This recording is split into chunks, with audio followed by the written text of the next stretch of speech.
Coming up on high school game night, the huge Section 2 games never stop. Cocalico traveling all the way to Quarryville to take on a resurgent Solanco squad. Could the Eagles get a win to stay on top of the section? That title race still pretty tight. Manheim Central and LS in a three-way tie with Cocalico. Could Central take care of business against a rowdy Garden Spot team?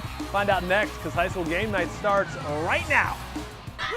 We are brothers, number one. We fight.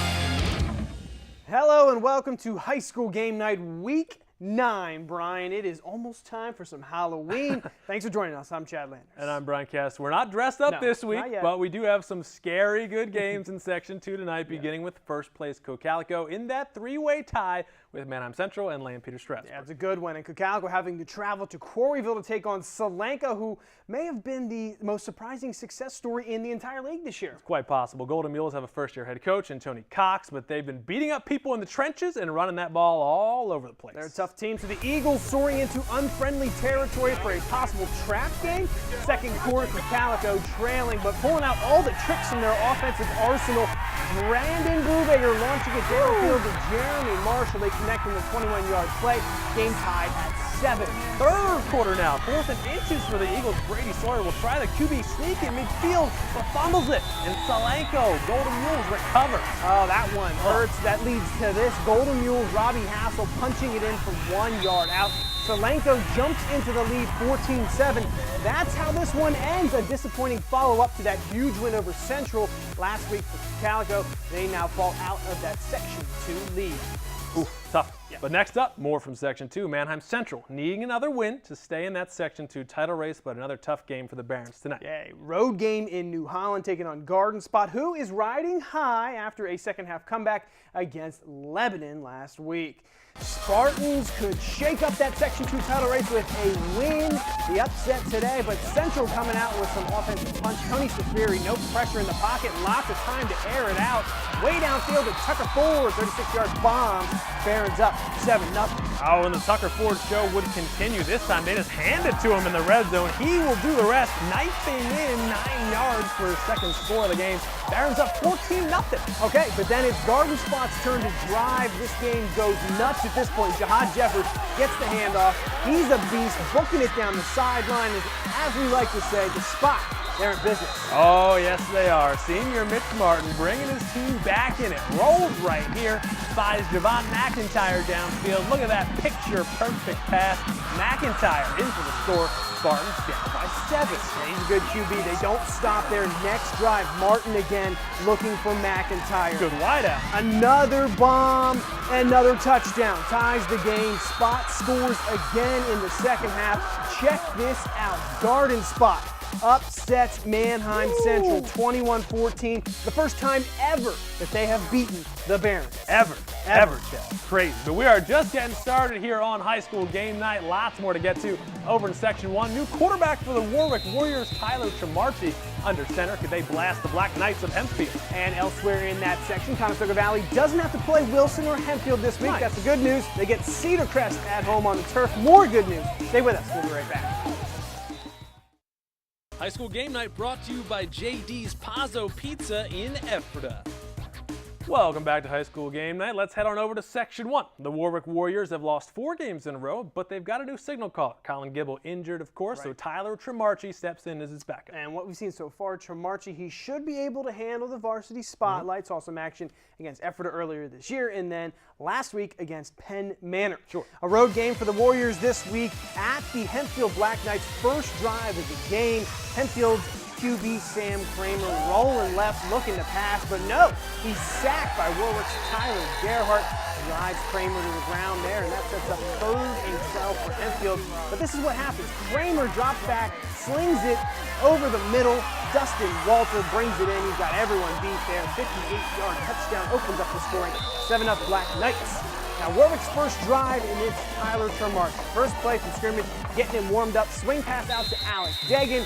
1 pass, 1 completion for him. But in the second quarter, Hempfield's offense just rolling. They hand the rock over to Will Blair. He goes off tackle, cuts it back, a 37-yard TD scamper. Hempfield defends their home turf. Black Knights winning this one big, 42-0. Ouch. Yeah, more from Section 1, though. Time to talk about Conestoga Valley, who don't really have a problem putting up points, but it's stopping other teams' offenses that have been the problem. That's right. That CV defense ranked 18th in the league, but it's hard to stop those excellent Section 1 offenses week in and week out. Bucks hosting Cedar Crest in Whitmer tonight, leading 14-7 at the half and looking for more points. And look at this run. They hand it off to Vince Maldonado, a.k.a. Mr. Rollback. Oh, yeah. Some of the hardest running you will see all season. Refusing to go down, call it 19 yards after the Herculean effort. Same drive, Bucks keep it going. Grant Stoltzfus dropping back.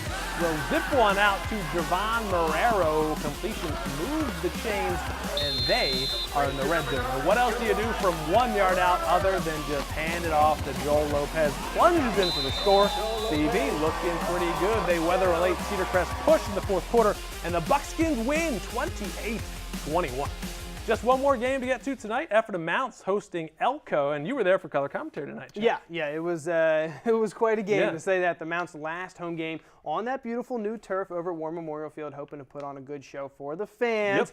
Both teams being cordial before the game, as always. We'll pick things up in the first quarter. Elko QB Jeff Martin takes the snap here, finds his man Dylan Stoops wide open over the middle for the Elko Raiders' first score of the night. They go in front later in the quarter, effort attempting to answer back. QB Jory Hagan launching it downfield for wideout Alex Rummel. Beautiful leap and grab by him. And check it out. Late in the fourth, Hagan finds Michael Caraballo, the senior on senior night, over the middle for the score. Mounts into the end zone for the 3rd straight week. Good for them, but on the night, it's Elko coming away with the victory, 55-7. So our highlights might be through, but don't go anywhere. We've got every score from every game in the LL League coming up. Plus, we've got updated section standings. Don't want to miss those, and we'll tell you how to find our Play of the Week selections that you, the fans, can vote on. All that coming up right after the break, so stay with us. High School Game Night is brought to you by Yogurt Works Cafe in Ephrata, where you can build it your way. Welcome back to the post-game show. Time to go around the LL League, check in with the rest of the teams in section play tonight. Wilson, they're the cream of the crop in Section 1, going for their 49th straight league win against Penn Manor Bulldogs, taking care of business there 28-7. Bryan's alma mater, J.P. McCaskey, in action at Manheim Township. Blue Streaks winning big, though, 49-13. God, that's a shame. Over to Section 2, Elizabethtown still winless, visiting Lancaster Catholic. Crusaders get a big win there, 25-14, while a scoring fest in Lampeter tonight. Lebanon and Lampeter Strasburg putting up a combined 84 points tonight, but it's LS with a huge win, 49-35. Wait till you see the standings in a second. Down in Section 3, Anvil Cleona bouncing back after last week's loss. They manhandled Columbia 56-20.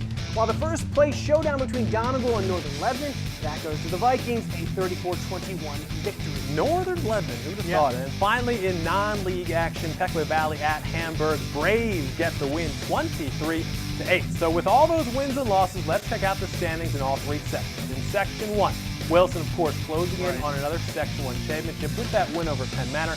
It would be their 7th straight title. Dominant. Yeah, Manheim Township lurking there in second place, while Penn Manor, Hempfield still on pace to make the district return. Okay, here it is. Over in Section 2, the three-way tie has been broken up because Lampeter Strasburg sits alone in first place after the win. It's now Manheim Central, Cocalico, Garden Spot, Solanco, all tied for second place. All of these teams jockeying for district playoff seeding, so we will have to keep an eye on that heading into Week 10. That's just mind-boggling, Chad. Finally, down in Section 3, Northern Lebanon, now the clear front-runner for that section title. They cleared a big hurdle tonight by beating Donegal, showing only Columbia standing in their way next week. As of right now, those top 4 teams, they're all in the district replay. And good for them. So those were the standings, but how about our potential plays of the week? We're going to have some good ones. We've selected this week's best of the best, and we'll post them online in just a bit. So check them out. Vote for your favorite. Just go to our blog, news11sports.tv. We'll have the plays along with a poll posted a little before midnight. And as always, we will announce the winner next Friday on our 5:30 newscast. And do not forget, we've got more live high school football on BRC 11 next Friday night. Our final regular season broadcast, Lancaster Catholic at Cocalico. They've met in the district league playoffs the last 2 years, splitting those games, and Cocalico needs the win next week. So our live coverage begins from Eagle Stadium at 7 o'clock p.m. Ooh, that should be a good one. All right, so that is week 9. Yeah. What are the impressions from this Friday? You know, on Sports Talk on Wednesday, I made an appearance, of course, and I successfully predicted Garden Spot over Manheim Central. People thought I was a little nuts, but it came true, so I'll have to go back. And look at all the craziness that it's and it has caused spawned. now. It has spawned madness. A potential 4-way tie next week if Garden Spot can beat LS. So we'll just have So to that's wait a and see. huge. Yeah, it's a huge game. We'll wait and see. Week 10 going to be great, but for now, that'll wrap it up for us. For all of our high school game night crew, I'm Chad Lane. And I'm Bryan Kast. We'll see you next week for our Halloween edition. Don't miss it.